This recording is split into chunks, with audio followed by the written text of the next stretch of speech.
தொழுகையில ஜமாத் நடந்து கொண்டிருக்கிறது. வரும்போது ஆரம்பத்திலே போயிட்டாருன்னா பஞ்சாயத்து இல்லை. சில பேர் ஒரு ரக்காத்து கழிச்சு வருவாங்க, 2 ரக்காத்து முடிஞ்சு வருவாங்க, அத்தஹியாத்துல இருக்கும் வருவாங்க, ருக்குல இருக்கும்போது வருவாங்க, சைதாவில் இருக்கும்போது லேட்டா வருவார். அப்ப வந்தாருன்னா வெயிட் பண்ணிட்டு இருக்கிறதா, எந்த இடத்துல சேர்ந்து கொள்வது அப்படிங்கறது சம்பந்தமா கேட்கிறார். இது புகாரில் 636வது ஹதீஸ்ல இருக்கிறது. தொழுகைக்கு இகாமத்து சொல்வது நீங்கள் செவிமடுக்கிறீங்க. நிதானமாகவும் கண்ணியமாகவும் என்ன செய்யுங்க, நடந்து போங்கள்.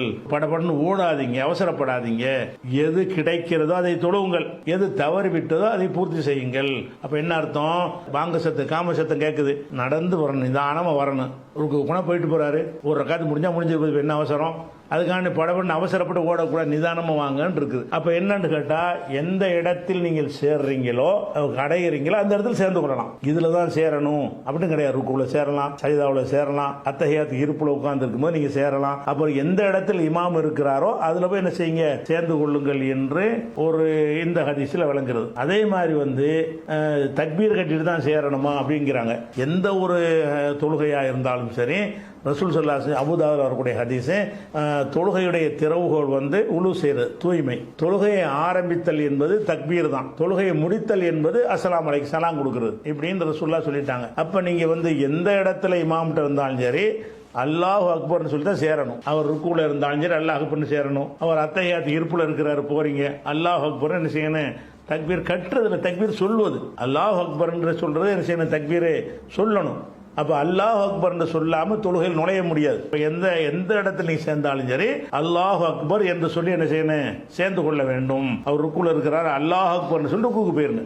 இப்படி கட்டிட்டு போகணும் கிடையாது. கையை கட்டுறதுக்கு பேர் தக்பீர் கிடையாது. தக்பீர் என்பது அல்லாஹ் அக்பர் என்று சொல்லுவதுதான் பேர். கப்பர் என்றால் அல்லாஹ் அக்பர் சொன்னான், தக்பீர் என்றால் அல்லாஹ் அக்பர் சொல்லுதல் அர்த்தம். அதே மாதிரி நீங்க போறீங்க, இமாம் என்ன நிலையில் இருக்கிறார் அதுல நீங்க சேர்ந்துக்கணும். ஏன்னு கேட்டா, இமாம் என்று ஒருத்தரை வச்சிருக்கிறது எதுக்கு என்று கேட்டால், இமாம் ஒரு ஆளை எதுக்கு வச்சிருக்கிறோம், பின்பற்றுறதுக்கு தானே. அவர் ருக்கு போன நீங்க ருக்கு போங்க. சில நேரத்தில் நமக்கு அவர் 2வது ரக்காத்தில் உட்காருவாரு, அத்தஹியாத் இருப்பு, நமக்கு அது முதல் ரக்காத்தா இருக்கும். ஆனா இமாம்கிட்ட சேர்ந்த காரணத்தினால உங்களுக்கு அது முதல் ரக்காத்தா இருந்தாலும் அவருக்கு 2வது ரக்காத்தா இருக்கிறதுனால நீங்க உட்கார்ந்துடணும். ஏன்?